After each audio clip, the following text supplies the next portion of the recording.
આજે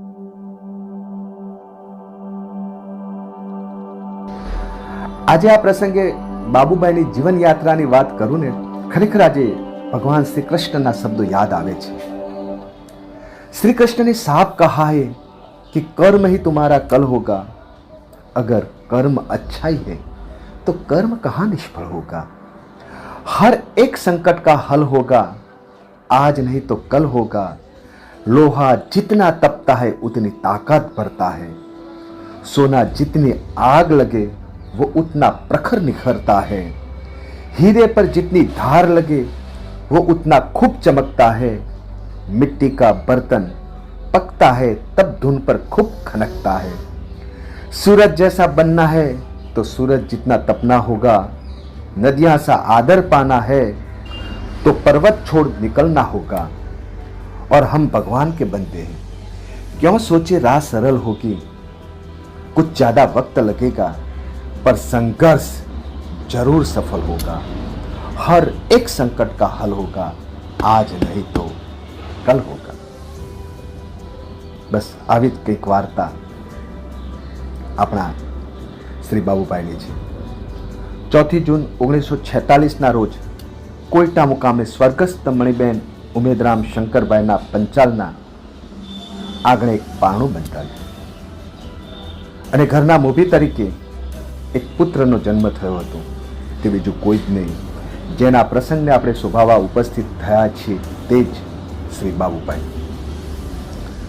સ્વર્ગસ્થ મણિબેનના પરિવારમાં ભાઈઓમાં મંગળભાઈ, દલપતભાઈ, શાંતિભાઈ, બહેનોમાં કુંવરબેન, કમુબેન, વિમળાબેન અને સવિતાબેન।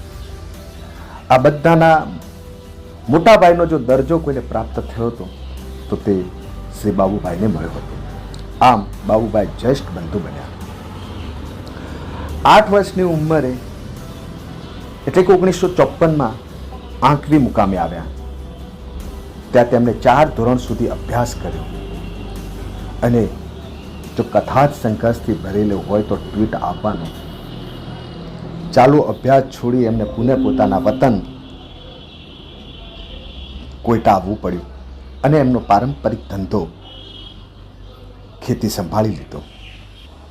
ત્યાં તેમણે 6 વર્ષ સુધી એટલે કે 1964 સુધી પોતાનું ખેતીનો કારોબાર સંભાળ્યો। 1967માં તેઓ તેમના માસા જીવરામભાઈ પંચાલ કરશનપુરાવાળાના ત્યાં આવ્યા અને તેમની સાથે કામ કરવાની શરૂઆત કરી। ત્યાં તેમને ટેલરનું કામ કરતા હતા। મહેનત જ જેને કરવી હોય ને તેની પાસે કોઈ બાનાબાજી હોતી નથી અને આબરૂ, ઇજ્જત અને પરસેવાવાળું ખાવું હોય છે તેને માટે પરિશ્રમ સિવાય બીજો કોઈ જ વિકલ્પ નથી। વહેલી સવારથી રાત્રે 8 વાગ્યા સુધી કારખાનામાં કામ કરતા હતા।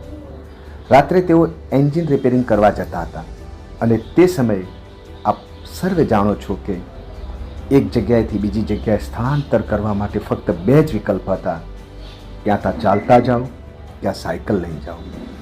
તેઓએ સાયકલ ઉપર ખેતરે ખેતરે જઈ ઓઇલ એન્જિન રિપેર કરતા હતા। ત્યારબાદ એમણે પોતાના કિસ્મતને અજમાવવાનો એક નાનો પ્રયત્ન કર્યો। પાલનપુર બસ સ્ટેશન પાસે પોતાનું કારખાનું ચાલુ કર્યું પણ સમયે સાથ ના આપી। કોઈ કારણસર તેમને સફળતા ન મળી। પછી તેઓ લક્ષ્મી સ્ટીલ ટોકરિયાવાળા ઈશ્વરભાઈના ત્યાં 1977 સુધી કામ કર્યું। ત્યારબાદ ડીસા હાઈવે ઉપર આવેલી કેમ્બ્રિજ પેપર મિલમાં તેઓએ ઓલરાઉન્ડર ટેકનિશિયન તરીકે કામ આપ્યું। ઓલરાઉન્ડર ટેકનિશિયનના કામથી પ્રભાવિત થઈ પેપરના માલિક શ્રી મહાદેવ કાકાએ તેમનામાં શાબ્દિક સાહસ ભર્યું। તેમને કહ્યું કે બાબુભાઈ, તમે ધારો તે કરી શકો છો, તમારામાં ખૂબ જ આવડત છે, બસ એક સાહસ કરવાની જરૂર છે। તમે જે ધંધો કરશો તેમાં તમે 100% સફળ થશો। તમારામાં બુદ્ધિમત્તા પણ છે અને કારીગરી પણ છે। આમ મહાદેવભાઈના આ બુદન શાબ્દિક હોસલાના દાનથી બાબુભાઈએ એક સાહસ કરવાનો પ્રયત્ન કર્યો।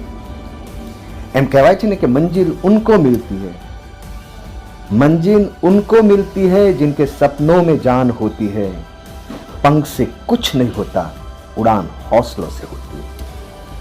પૂર્ણ વિશ્વાસ સાથે એમના મિત્ર જેઠાભાઈ હરજીભાઈ પટેલ, રામાભાઈ કાનજીભાઈ પટેલ આ બધાનો સહયોગ લઈ 1980માં એક ભાગીદારીમાં કારખાનાની શરૂઆત કરી અને સફળતા મળવા લાગી.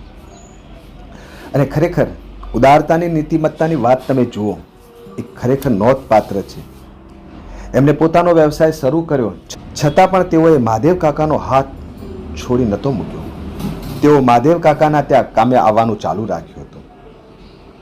આ કારખાનામાં તેમના નાનાભાઈ દલપતભાઈએ પણ સખત પરિશ્રમ કર્યો. 1984માં બકાભાઈ પણ જોડાયા. તેમની સાથે સાથે તેમના નાનાભાઈ શાંતિભાઈ પણ આ વ્યવસાયમાં જોડાયા.